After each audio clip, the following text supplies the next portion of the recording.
When we left off in part 1, two bodies had been found in a field in New Jersey. A reverend and his secret lover. Both shot, both left in the open, and the most powerful suspect in the case had just walked free. But the story was far from over. Frances Hall, the reverend's wife, was cold, calculated, wealthy beyond imagination. She controlled one of the most powerful families in New Jersey, and she had known about the affair for months. But there was something investigators missed, something buried in the evidence, something that would take 100 years to find. On the night of the murders, September 14, 1922, a local farmer reported seeing three figures walking through the field, slowly, deliberately. One of them was a woman, tall, wearing dark clothing, and she was giving orders. That farmer's statement was taken, filed, and then it disappeared. When investigators went back to find it years later, the original report was gone.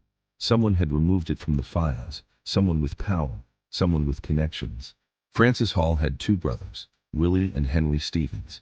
Both were at home the night of the murders, or so they claimed. But three different neighbors reported seeing Willie Stevens' car parked near the field at midnight. The love letters found on the bodies were not random. Investigators later discovered that Eleanor Mills had written over 300 letters to Reverend Hall, but only 49 were found at the crime scene. The rest were never found. Someone had taken them before police arrived. Eleanor Mills had told her closest friend just 3 days before her murder. "I'm afraid." Her friend asked her why. Eleanor said only one thing.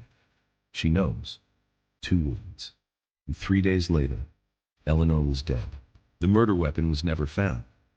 But in 1926, 4 years after the murders, a journalist made a shocking discovery. Hidden inside Frances Hall's private estate was a locked room. Inside that room, a collection of firearms. One of them had been recently fired.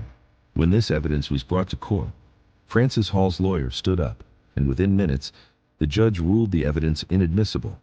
Frances Hall's family had donated heavily to the judge's election campaign. Just 6 months earlier, the pig woman, the key witness, had changed her story 4 times. First she saw one figure, then 2, then 3, then 4. But in every single version of her story, one thing never changed. There was always a tall woman giving orders in the dark. During the trial, Frances Hall sat perfectly still every single day for 3 weeks. She never cried, never showed emotion, never looked at the jury. One juror later said in a private interview, "She was the coldest person I have ever seen." But cold does not mean guilty. The jury deliberated for only 5 hours for a double murder case that had taken 4 years to bring to trial. 5 hours. When the not guilty verdict was read, Frances Hall stood up, straightened her coat, and walked out of the courtroom without saying a single word. After the trial, Frances Hall returned to her estate. She lived there quietly for the next 20 years. She never spoke publicly about the murders again.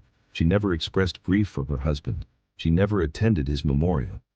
She died in 1942, taking whatever she knew to her grave.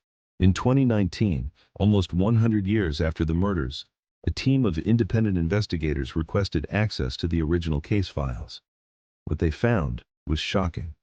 Dozens of witness statements had never been entered into evidence. They had been sitting in a police storage room for nearly a century, untouched.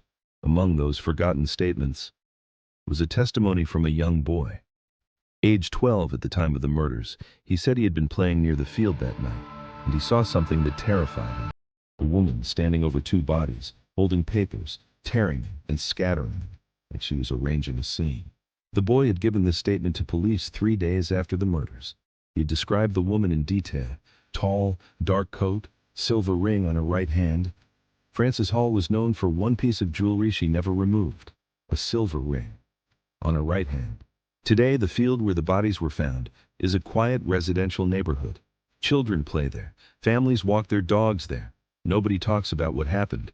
But locals say that on certain nights, when the wind blows through the trees, you can almost hear something, like the rustling of paper, like letters scattered in the dark. Eleanor Mills was 34 years old. She had 2 children. She wanted to be loved. She wanted a better life. Instead, she was shot in the head. Her throat was cut. Her tongue was removed. And the person who did it lived another 20 years in a mansion in silence. Eleanor Mills was 34 years old. She had 2 children. She wanted to be loved. She wanted a better life. Instead, she was shot in the head. Her throat was cut. Her tongue was removed. And the person who did it lived another 20 years in a mansion in silence. The Hall Mills murder remains officially unsolved. No one was ever convicted. No one was ever punished. Eleanor Mills wanted the world to know her love. Instead, the world only remembers her death. Some cases are never solved, not because the truth is hidden, but because the people who hide it have enough power to keep it buried forever.